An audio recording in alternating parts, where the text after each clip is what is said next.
He said what? You're tuned into Nice-ish, the carnival-specific podcast that addresses chat-worthy topics straight off the Caribbean social scene. It's your one-stop spot to get all the information you need to be successful in this carnival-chasing lifestyle. You'll be filled with knowledge and getting updates from me, Sha, and other professionals in the field of Bacchanal. It's time to get nice. Thank you guys for joining me. So, as you know, we're here to talk about, I think what I'm calling this, thanks to you, appropriation versus appreciation. Start off we'll start ladies first. Joanna, if you want to just introduce yourself, who you are, and the country you represent, and just keep it simple. And then after that, Nigel, you can go and introduce yourself. Okay, well, I'm Joanna, aka Miss Juve, and I am actually from DC. So I don't have any Caribbean background, but I do love Soca and Caribbean culture. So, and I've been in the mix for a very long time now. Did not know that. Okay, good info. Nigel? Quick question. Before I give my intro, am I allowed to give a shameless plug for my new venture? All right, awesome. So my name is Nigel, also known as Kimel on Instagram. I recently, I'm Trinidadian and Grenadian by way of Brooklyn. Recently launched my Caribbean condiment seasoning line, Saga Boy Seasonings. And yeah, I love the culture. Obviously, I'm from it, and it holds a near and dear place in my heart. Didn't know that was you. Heard about it, but I didn't know that was you, or did I know? I didn't know that. Awesome. Thank you. Okay, now I have something to talk about. All right. Okay, so this is good. So funny enough, we have someone who is not, who doesn't have island roots, but appreciates, right, the culture. And then, we have like you and I who have Caribbean backgrounds or whatever. So talk to me. I think, Naja, you can go first. Talk to me about what your first reaction was when you watched the response, or you just watched the panel discussion that featured white chocolate. Okay. I would say that my reaction initially watching first the sound bites, then afterwards the entire clip, I wasn't surprised. Because if familiar with the sort of controversy around this figure, that this is not the first time that, such claims to the culture and sort of being thought of him branding himself as a waymaker. It's not the first time that this has happened. So it's not a surprise, but it just highlights, for me, it highlights a few things, particularly around the globalization of, West Indian culture. So obviously it's getting a lot more global. We're seeing a lot more crossover, which is great. And that's what everyone wants. But with that, for those of us who are from the culture, as well as those who, participate, even if they're not from it, it comes with a sense of protecting the culture, meaning that not anyone can just take it and run with it and then call it their own. It also comes with the sense of, holding those accountable for those, who represent themselves as cultural figures, whether organically made or not. There's a sense of accountability, and being able to identify problematic behavior, being able to call out things when they need to be addressed. And I think that's what we've seen now in this case, with it sort of going viral across social media and people inputting, giving their takes.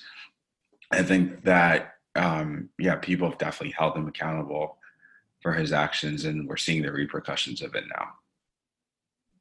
Agree. Giovanni, you want to share your first reactions when you saw what you saw? When I saw what I saw, I was like, whoa, the disrespect. That's the first thing that came to mind. I was like, how dare he? And the fact that he has spent time in St. Lucia, 2 years, I guess, for him to say something like that was just total disrespect to me. you know, in my opinion, towards the culture, towards everything. He's like, you think he would have more appreciation and love since he spent so much time in a different, you know, on the island of St. Lucia. For him to say that was like a slap in the face, honestly. So that's what I thought. So I watched the clip, and in watching I think it was probably like a 60-second clip. While he said it, I watched the clip and I was dumbfounded for a minute. Then I watched it over. Then I watched everybody else's facial reaction on the stage towards his statement. And then probably about a couple days later, when I found the entire clip, I actually watched it. And I mean, no matter what he said before or after that, that little snippet summed up his entire presence on that stage. There's nothing else to come back from that. There's no way you can. I mean, like, there's, especially dealing with our culture and our people, you have to be very mindful in what you say and how you say it, especially dealing with West Indian people, because, you know, we will love you today and hate you tomorrow for the rest of your life. So I saw people kept posting and I was just like, what is everybody talking about? What is this white chocolate thing? And you saw me post. I was like, somebody, and then I asked for the link in my stories, and then I got a whole bunch of things. So one person sent me the entire thing on YouTube, and I was like, oh, okay. So I think I went to follow Soca and I watched a little clip there, and then I was like, oh, let me get some more context. Okay. And so when I watched it, and I watched the whole thing a couple of times, and each time you watch it, it just gets worse. Right? Because you're like, how did you miss all the cues? Like, how did you misread their facial expressions? Like, were you paying attention in the actual conversation at all? Because if I was him and I'm listening to what everyone else is saying about racism and about like the white privilege and all of that, I'm going to tame my words when it's time for me to speak. But it was just like, it just went over his head. I won't even say it went over his head. That people just don't understand the privilege that they have. Yeah, I think so. As I was watching it, because I watched the 16-minute joint.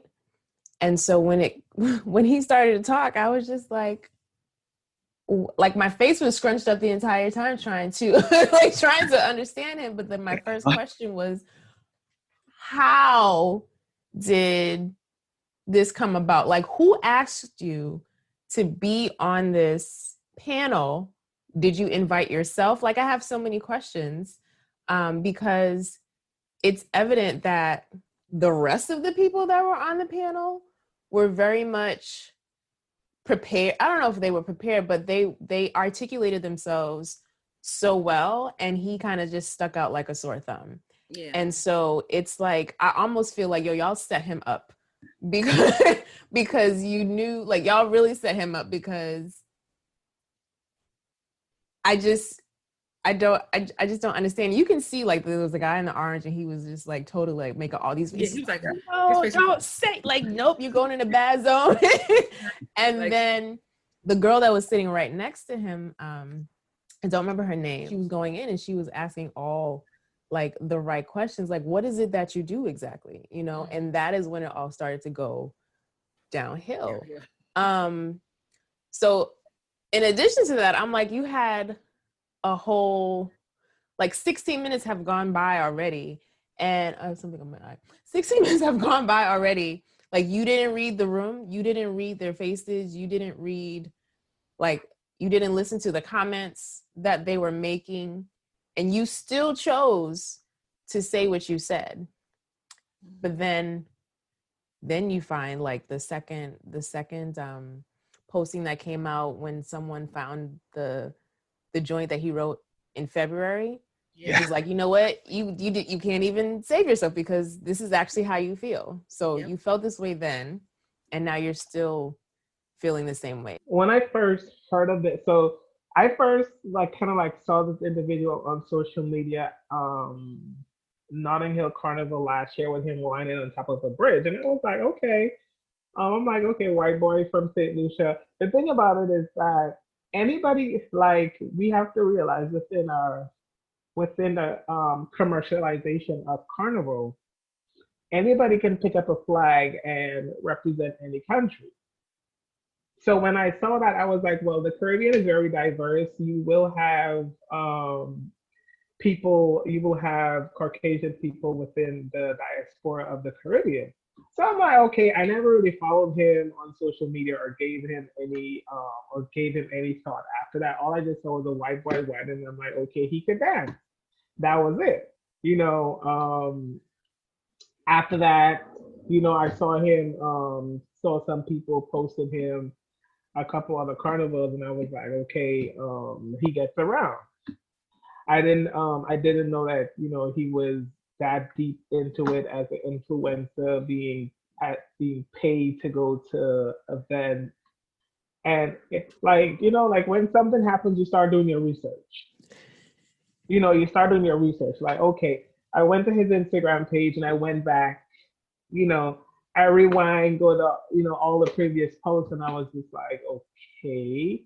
But he's been doing this for a little while. But then when, we have our own private investigators in the UK, in the Caribbean, in the US, they started digging a little bit deeper and giving a little bit more context to who he is as an individual. Now, what he represents, but who he is as an individual. And I was like, okay, this is like a runaway train that nobody kind of foresaw coming, because you're given the privilege to partake in something that's so sacred to us as as descendants of slaves. Because Carnival, Propover, Mashamani, Carnival in different parts of the Caribbean means legitimately the same thing, but it's an expression of, like, for example, in Barbados, the name says it all, crop over. It's an expression of having a successful planting season, and people now come together to celebrate. Fast forward 50, 60, 70, 100 years, it's turned into something that's just generally commercialized. And like I said before, anybody can pick up a flag and rep any country, because I know firsthand that I know people that I will have because I'm born in Guyana. I grew up in Trinidad. I grew up in St. Lucia. I went to high school in Turks and Caicos. So I literally know the Caribbean like the back of my hand. Mm-hmm. I've been to a lot of the countries within the Caribbean, so I know. And I know people, like, I will have an extra guy in the flag, and they're like, oh, I want a flag. And I give them a flag, and they're like, oh, no, I don't want that flag. I want a Trinity flag, or I want a Lucian flag. And I will be like, what is the difference? You are not from any of those places, so what is the hype of having a Trinity flag, or hype of having a Bajan flag or something like that? Oh, well, because Marshall Montana from Trinidad, you want a Trinidadian flag. Or because, Rihanna from Barbados, she go to crop over. You went to crop over one time, you fell in love with it, you want to rock a Bajan flag. And that's why I call it commercialization of it. Now, it gets to the point where we're losing the true meaning of it. And people just go to it for the fat and the parties and all of that, when in actual fact, when you look at us who go to Carnival, we know what we're going to Carnival for. You highlighting the history, I spoke about it in the other session that we had about the topic, and I'm just like, not everybody that is from the Caribbean even knows the roots. You know what I mean? Sometimes it's just, okay, well, I'm used to this thing. I know that it's a thing. I know that it's my culture. I'm just going to participate in it, but you don't know why. You know what I mean? Like, you don't know like why it was founded. A lot of people don't realize that crop over is about, is about harvesting, right? It's about the end of a harvest and all that. So I think if we have our people who don't know about it, then just imagine the people coming in. They definitely don't know about it. You're just going off of the hype. How do we get here, and who do you believe to be responsible for him to have this type of mentality and to have this type of like clout? I think, honestly, it's our people.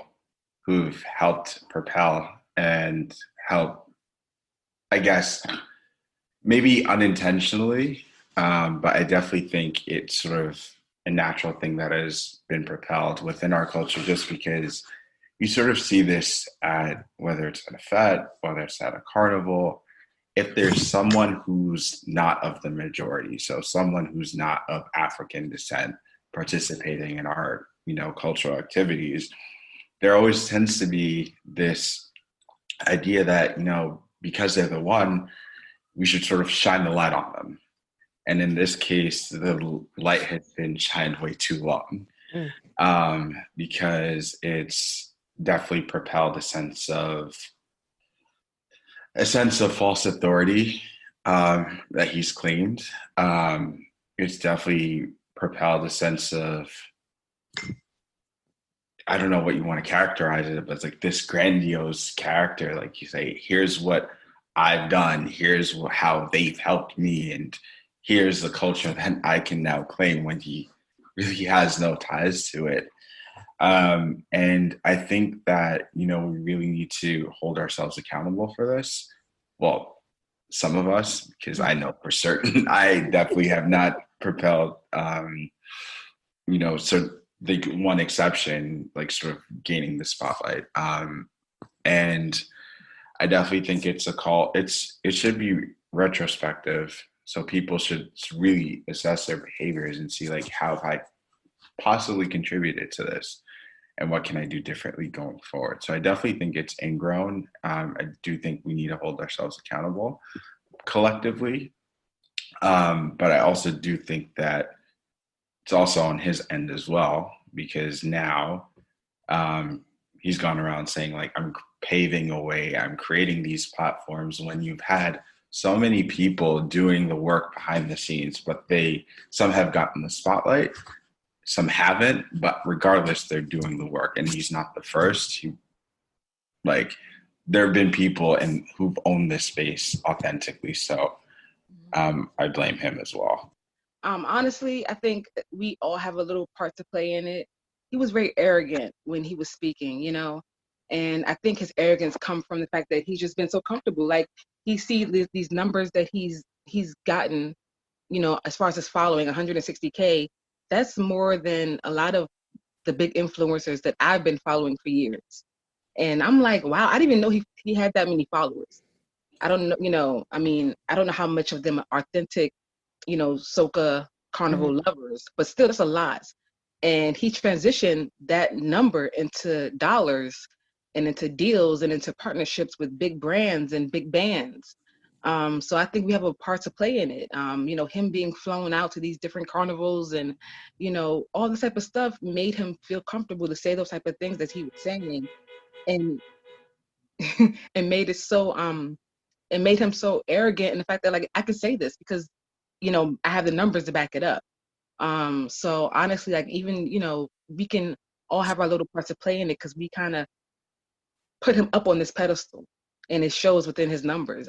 Even that still surprises me that he has that many numbers of followers on Instagram, when, people like yourself and other big Soca influencers are not at that level. And that doesn't make any sense to me, because people like you are the go-to when it comes to Soca, like when it comes to carnival and wanting to know how to prepare and where to go and, these type of things. So it's like, how did he get all that? I don't understand. I really don't. Yeah, I got my measly, I'm not even at 4,000 yet, and this dude is like shaming me. But it's essentially what it is that he's unorthodox. You know what I mean? Like, he's a for lack of a better term, like a unicorn, you know what I mean? Because not even, like, he's doing regular schmegular stuff, right? So I said recently, I'm like, if we were in Grenada, right, and he's all in black, you put a paper bag over his head, nobody would give him the time of day, you know what I mean? Because you would just be out here like a regular person whining. But because you're white, and he knows this, right? Because you're white, and the stereotype is that, white people don't have rhythm. White people can't dance the same way that we do, because that stereotype exists. Now we see you in St. Lucia, and you're doing better than we expected. You know what I mean? So you're standing out because you're this complexion, and we're not used to seeing that.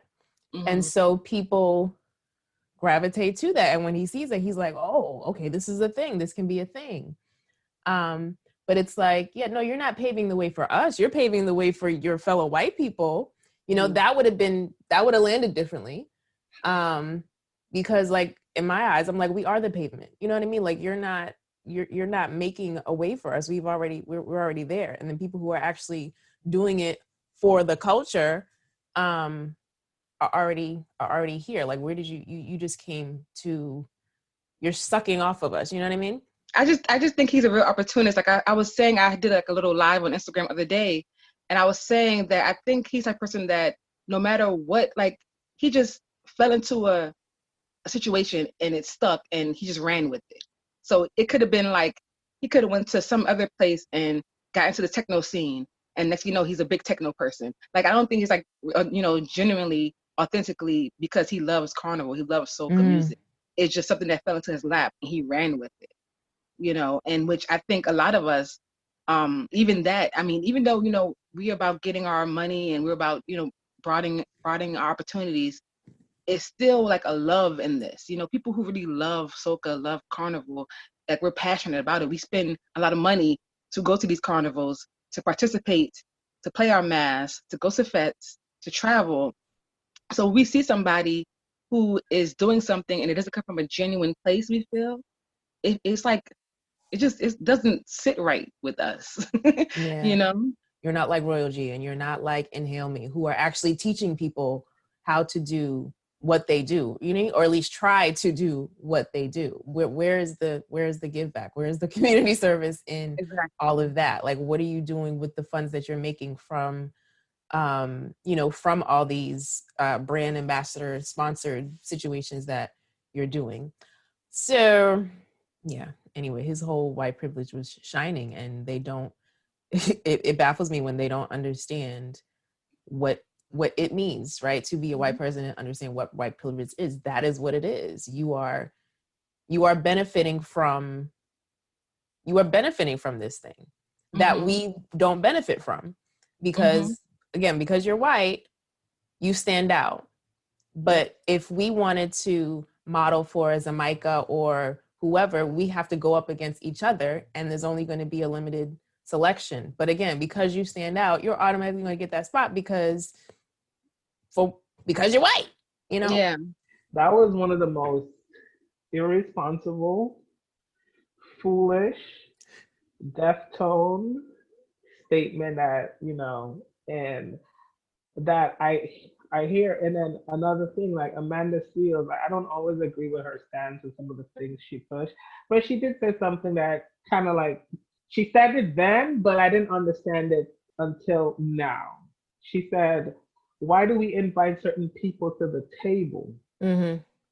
When she said it, I was just like, oh, okay, I get it, but I don't really understand it.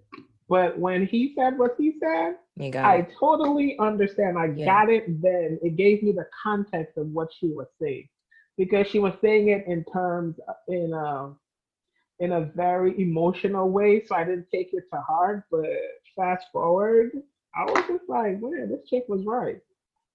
Why do we keep inviting certain people to the table and then they take that invitation and just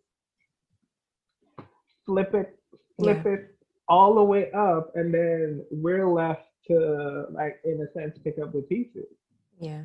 Because I think a lot of us want to be loving, right? And we want to be good people, and we want to do the right thing. And so it's like, okay, well, let's, embrace this person with open arms. Let's not look at, X, Y, and Z. But this is a prime example of how that can it's like a slap in the face. Because for ages, right, we were not offered that. Right. And so now we have had to pave the way for ourselves.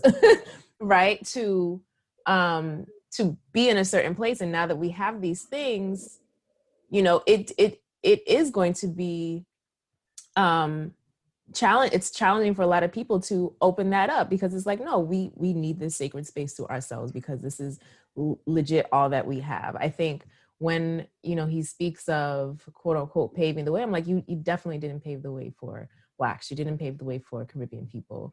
Like Tiger was an example of somebody who paved the way, right? Because you infiltrated this sport that is looked at as being a sport for whites, right? And here you come as this Black man beasting, right, in the game. And so now you are legit paving the way because you have other Black boys, Black girls seeing, or people of color, I should say, right? Seeing that this thing is possible, that we don't have to be afraid of entering this space in this sport because someone else is not there. So representation matters. Like we're already here, right? Blacks, Caribbean, we're already here in the carnival space. We are represented. So what is our responsibility to the culture? How do we make sure that this doesn't happen? I think it's a few things. One, I think people have this tendency when there's the other, like whether it's a white person, an Asian person, what have you, if they're one of few or the only one in like a fat or on the road, they see them doing things that, you know, mimic our styles, they tend to like shine the light on them. I think we just got to stop that and let people just be, if they're appreciating the moment, let them appreciate the moment without shining the light on them. That's one thing.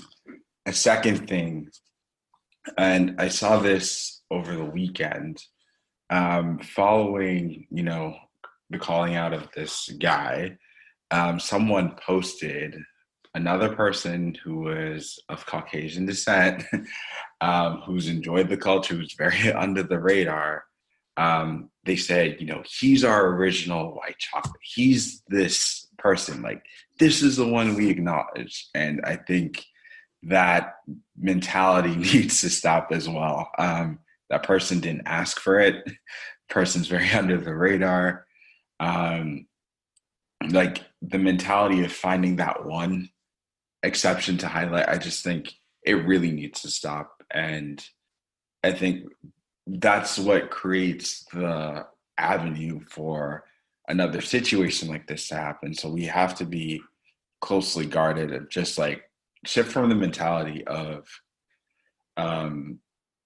you know, shining the light to just letting people be.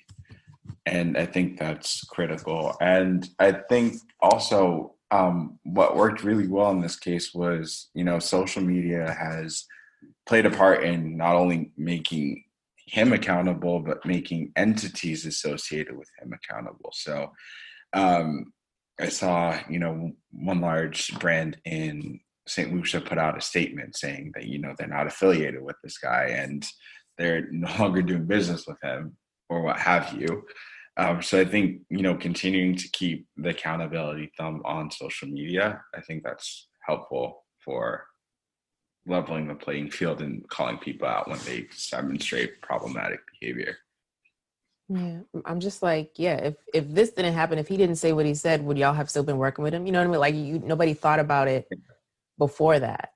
And I know that with COVID idleness and with all the tensions that are so high with the Black Lives Matter movement and like just the fact that he verbalized it as opposed to typing it, I think like all of like, you know, people have asked like, well, why now? Like, why are we upset now? And I'm like, well, these are the top few reasons in my opinion, because people ain't got nothing else to do. And it came out his mouth as opposed to him just writing it because people don't read. So whatever he wrote in February, everybody's just looking at the picture. Nobody's reading the caption, or they read the caption and it just flew over them, right? And you're just too busy commenting about, oh, the wine was sweet and this. I'm just like, you know, anyway. Joanna, anything you want to add? I just think that we should just pour into each other more, you know. I definitely try to highlight people on my platform. So I just want to continue that. I think that's the best thing that we could do, you know. Instead of giving him shine, we kind of starve him, you know, and put the attention back on the real influencers of this culture. And definitely, you know, whichever way we can, you know, point somebody out, highlight somebody, whether it's once a week or I try to do something every day. I'm, you know, on my page, I'm trying to highlight different people every day. So that's my thing. You know, I think everybody has a part to play in it. So that's what I decided to do. And hopefully that'll gain people to, check out the real influencers, people who really matter. Yeah. I think part of this too, it's, I've seen a number of posts as well, sort of re-highlighting again a lot of the work that other content creators have been doing for a number of years, and I think it's great. It's just this momentum of re-highlighting those within our community who've been doing it. It shouldn't just be a solution to a problematic issue. This should be something that's like norm behavior that's continual, that we're continuing to do. So I think hopefully this incident causes people to like refocus on those who've authentically been doing it and who've been doing it well. Anybody can pick up a flag and run with it, but we as I call it, consumers who look to influencers to influence us in going to different carnivals and different events, we have to take that responsibility in challenging our influences to show who you are as a person. How do you fit into the culture? I don't want to hear that, oh well, my mom is this, and so that's your heritage. But you have to remember that if you're influencing somebody to do something, people are looking to you because of the experience that you bring. Like for you, for example, I've never heard of the Creole Festival in Dominica. So I know who you are. You show who you are and where you're from, and how you kind of like came to be. Most influencers don't do that.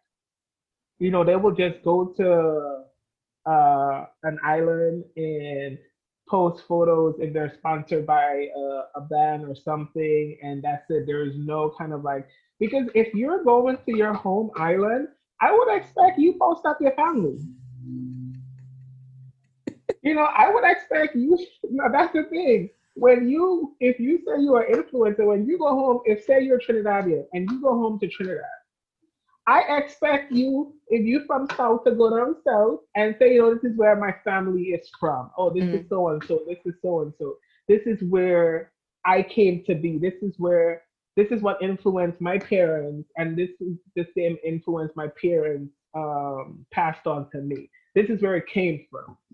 You can't tell me you an influencer from St. Lucia and all you do is post St. Lucia Carnival and nothing else.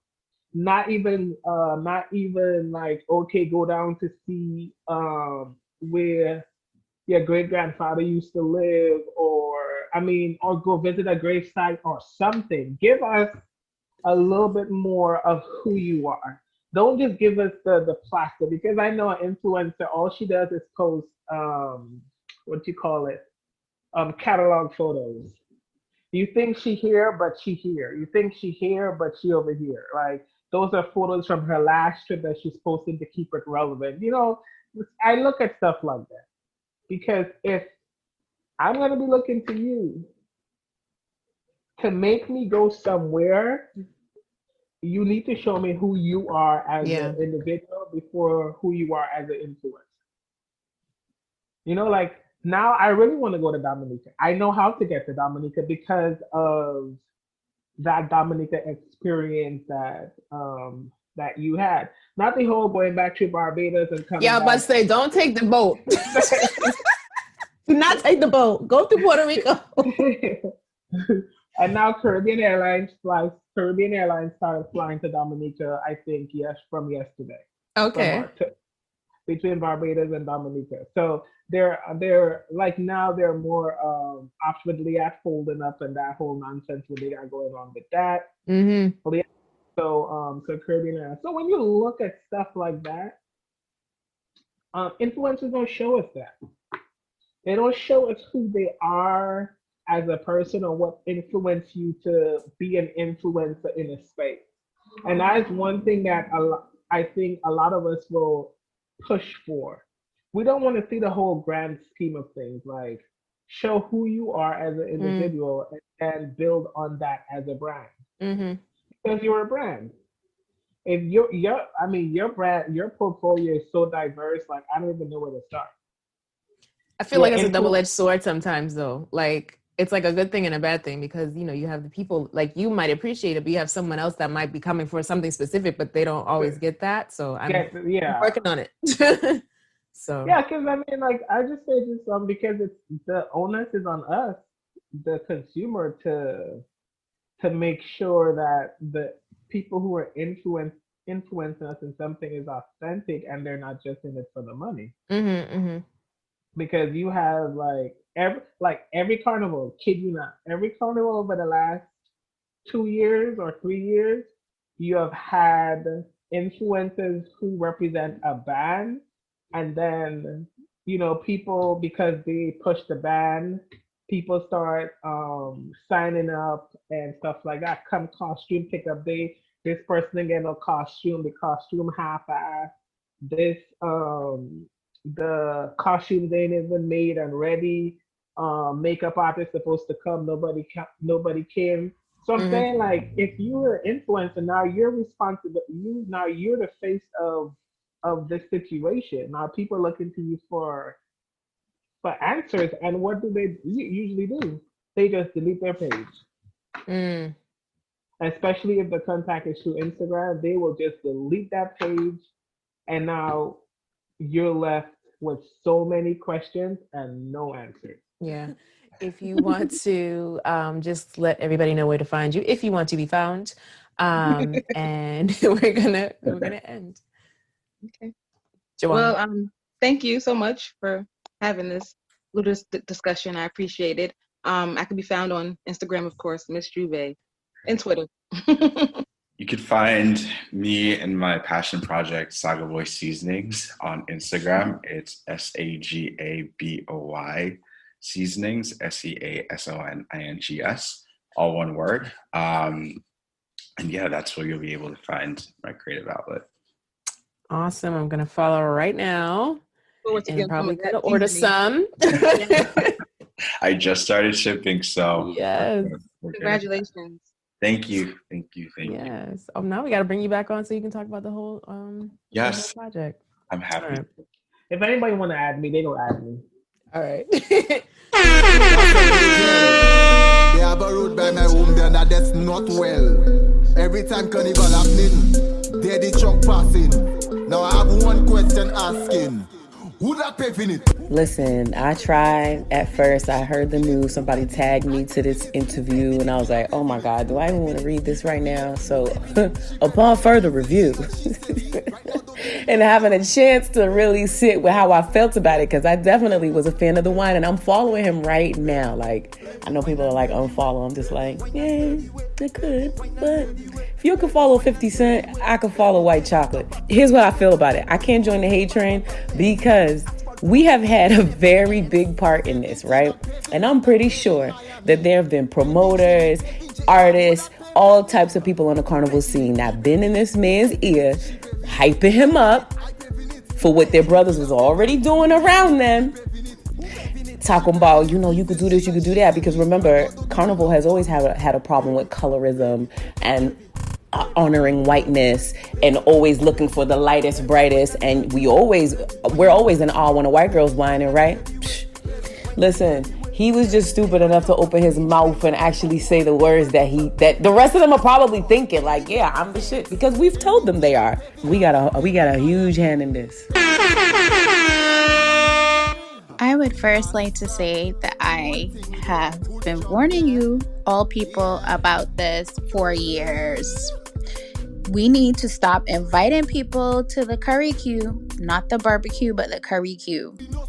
And while I would like to support the dragging of white chocolate, I would like all you West Indian people and people of the West Indian diaspora to hold up a mirror to yourselves, because you guys invited him and all of these other colonizers to the friggin' curry queue, and you have to stop doing this. Why can't we look at all of our own Indian, African, Chinese, West Indians and big them up? What's wrong with us? Love yourselves. Stop this. Thanks for tuning in to the latest episode of Nice-ish. As always, I'm grateful for your time and attention. Stay plugged in by subscribing to this podcast, my website, tingznice.com, and following me on all social media platforms. Visit the show notes for all the links and the plugs related to this episode. If you ever have questions about anything we discuss on the show, be sure to hit me up at info@tingznice.com. And remember, sharing is caring, so please pass this podcast on to anyone you believe will benefit from the information. I'm going to check y'all later.